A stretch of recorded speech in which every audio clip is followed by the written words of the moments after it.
नमस्कार साथियों, स्वागत है आप सभी का विद्यालय एजुकेशन में। तो आज हम जानेंगे ज्योग्राफी सेमेस्टर 1 के एमजेसी, एमआईसी और एमडीसी पेपर के कुछ ऑब्जेक्टिव क्वेश्चन और बाकी का बचा आपको अगले वीडियो पार्ट 2 के रूप में मिल जाएगा। तो चलिए आज की क्लास शुरू करते हैं। आज का पहला प्रश्न है, निम्नलिखित में कौन सा सिद्धांत पृथ्वी की उत्पत्ति और विकास की व्याख्या का आधुनिक सिद्धांत है? तो इसका सही आंसर होगा बिग बैंग सिद्धांत। ठीक है। दूसरा है निहार की परिकल्पना सर्वप्रथम दी गई थी, तो यह दी गई थी लाप्लास के द्वारा। ठीक है।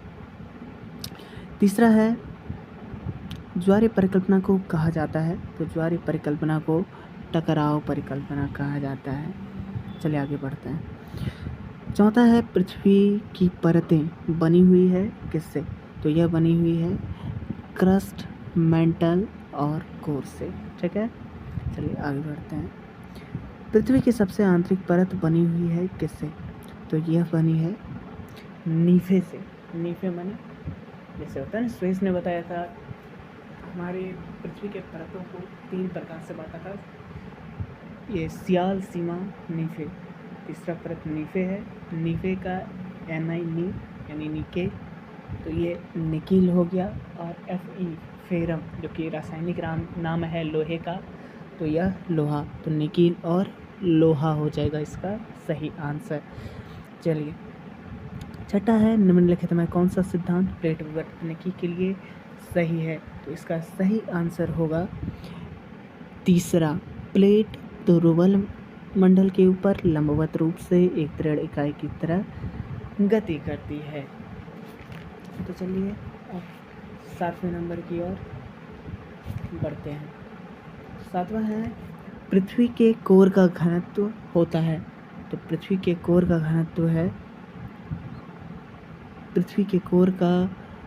घनत्व है 11.6। कितना? 11.6। चलिए आगे बढ़ते हैं। महाद्वीप सिद्धांत के प्रवर्तक कौन है? तो महाद्वीप सिद्धांत के प्रवर्तक वैगनर साहब हैं। ठीक है। चलिए आगे बढ़ते हैं। 9 है, समस्थितिकी सिद्धांत संबंधित है। तो ये समस्थितिकी सिद्धांत समान संतुलन के लिए जाना जाता है। तीसरा, समान संतुलन के लिए जाना जाता है। 10वां है, अपघर्षण भाग है किसका? तो यह है अपरदन का। यह किसका है? अपरदन का। चलिए आगे बढ़ते हैं। 11 है, भूआकृति विज्ञान का जन्मदाता किसे माना जाता है? तो ये इस माना जाता है पेसेल को। ठीक है। चलिए 12 है, मध्य महासागरीय कटकों में भूकंप उद्गम क्षेत्र कौन सा है? तो यह है सागर तली। कौन सा? यह है सागर तली। चलिए तीसरा है, प्रिंसिपल ऑफ जियोमॉर्फोलॉजी नामक पुस्तक के लेखक हैं कौन? तो ये हैं W.D. थॉर्नबरी। ठीक है। चलिए आगे बढ़ते हैं।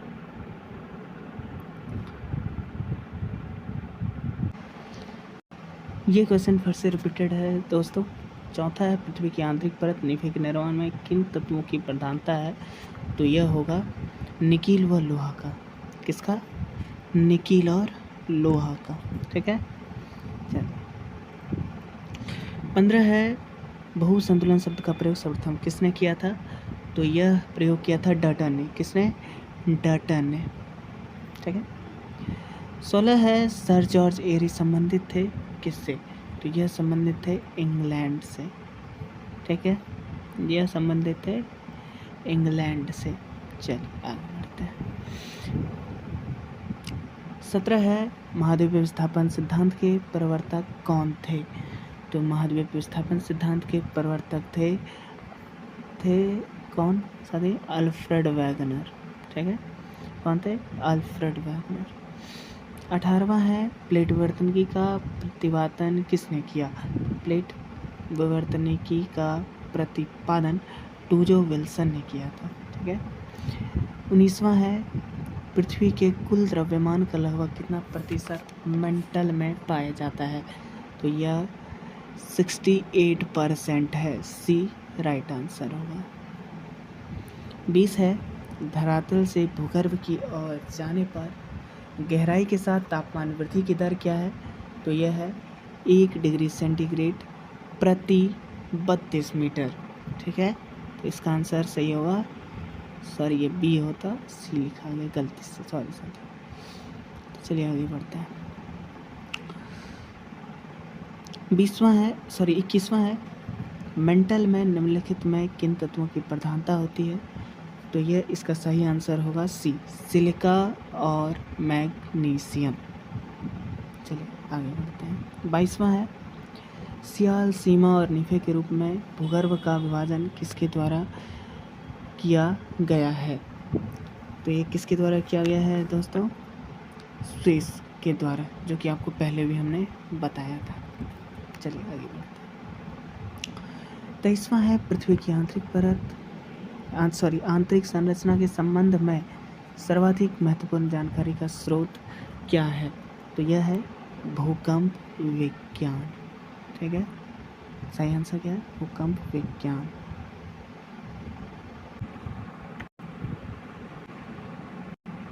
24वां है पृथ्वी की सबसे ऊपरी परत के लिए सर्वप्रथम सियाल शब्द का प्रयोग किसने किया था?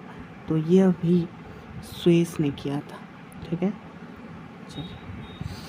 25 है स्विस ने पृथ्वी के आंतरिक भाग को 3 भागों में बांटा था, उसके विभाजन में क्या नहीं था?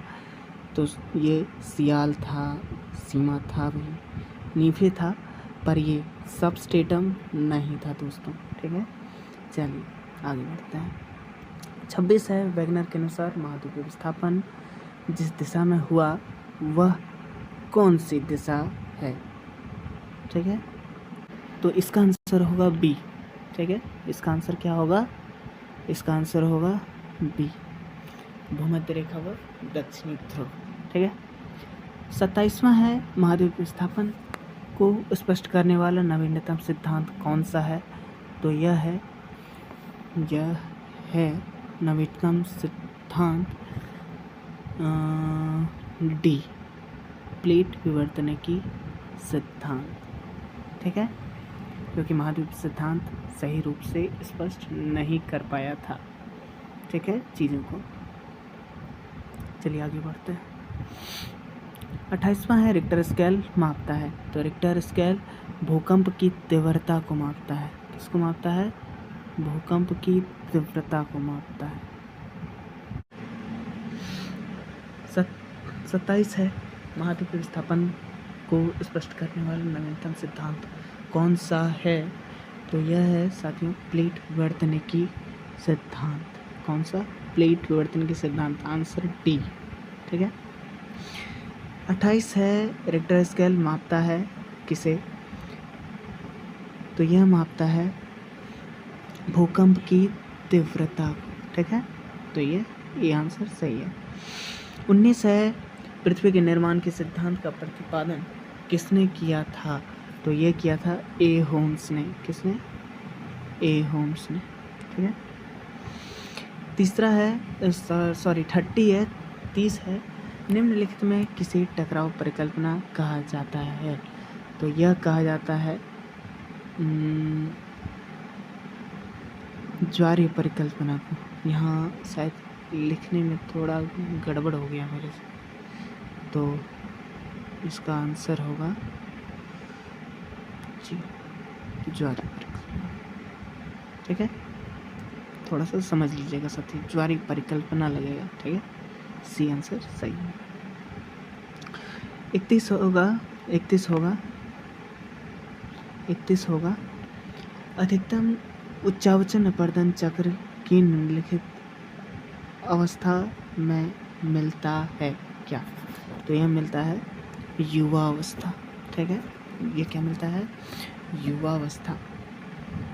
पृथ्वी की आकृति कैसी है? तो पृथ्वी की आकृति कैसी है? यह है लह वृक्ष गोलाभ। यह ना वृत्ताकार है, ना गोलाकार है, ना सपाट। यह क्या है?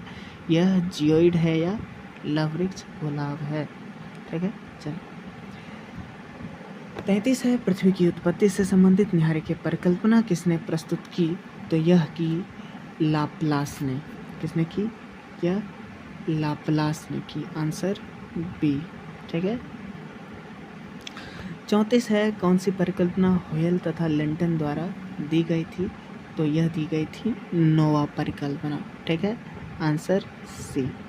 चलिए 35 है, निम्नलिखित में किसका सिद्धांत एक तारक परिकल्पना से संबंधित है? तो यह है लाप्लास की। ठीक है। आंसर डी सही। 36 है, प्रकाश वर्ष निम्नलिखित में किसकी इकाई है? तो यह दूरी की इकाई है। ठीक है। यह किसकी है? यह दूरी की इकाई है साथी।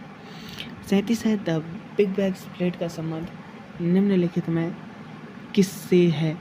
तो इसका संबंध है चंद्रमा की उत्पत्ति से। ठीक है। यह किसका संबंध है? इससे चंद्रमा की उत्पत्ति से। Big bang, the big split, ठीक है। चलिए 38, पृथ्वी की उत्पत्ति के बारे में ज्वारीय परिकल्पना किसने प्रस्तुत की? तो ज्वारीय परिकल्पना जिन्स तथा जेफरे ने की थी। ठीक है। जिन्स तथा जेफरे ने। आंसर डी सही। 39 है, दोनों सिरों पर लघुत्तम ग्रह तथा मध्य में बड़ा ग्रह सौर मंडल की उत्पत्ति के संदर्भ में इस कथन का समर्थन निम्नलिखित में कौन सा सिद्धांत करता है? तो यह करता है ज्वारीय परिकल्पना। कौन? ज्वारीय परिकल्पना। Answer D.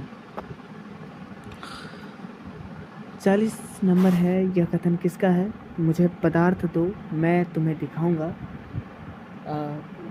उससे पृथ्वी कैसे बनी है। ठीक है। तो यह किसने बोला है? यह कांट ने बोला है। ठीक है साहब, यह किसने बोला है? कांट ने बोला है। तो आगे बढ़ते हैं। 41वां क्वेश्चन है, लाप्लास ने निहारी के सिद्धांत का प्रस्तुत किया? तो यह प्रस्तुत किया 1796 में। Answer D. 42 नंबर है, जेम्स तथा जेफरी ने कौन सा सिद्धांत प्रस्तुत किया? तो यह द्वितारक सिद्धांत प्रस्तुत किए थे। ठीक है। चलिए आगे बढ़ते हैं। पृथ्वी की आंतरिक परत नीफे के निर्माण में किन तत्वों की प्रधानता है? तो इसका सही आंसर होगा आंतरिक परत, जो कि पहले भी बताए थे। इसका सही आंसर है डी, निकिल और लोहा। Answer D. ठीक है। चलिए आगे बढ़ते हैं। 44वां प्रश्न है, संपूर्ण पृथ्वी का घनत्व कितना है? संपूर्ण पृथ्वी का घनत्व 5.5 है। Answer c. ठीक है। 45वां नंबर है, निम्नलिखित में से पृथ्वी के किस भाग में घनत्व सर्वाधिक है? तो इसका सही आंसर होगा आंतरिक क्रोड में। ठीक है। Answer D. ठीक है। 46वां नंबर है, निम्नलिखित में कौन सी भूकंपीय तरंगे पृथ्वी के क्रोड से गुजर सकती है? तो इसका आंसर होगा केवल एक पी तरंग। केवल यही गुजर सकता है, बाकी ये नहीं गुजर सकता, ये नहीं गुजर सकता, ये नहीं गुजर सकता। ठीक है। तो आंसर ठीक है। 47वां नंबर है, पृथ्वी के क्रोड पर, यहाँ गलती से हो गया है, पृथ्वी के क्रोड पर कौन से दो पदार्थ पाए जाते हैं? तो यह पाए जाते हैं निकिल और लोहा। निकिल। ठीक है। इसका आंसर होगा सी। ठीक है।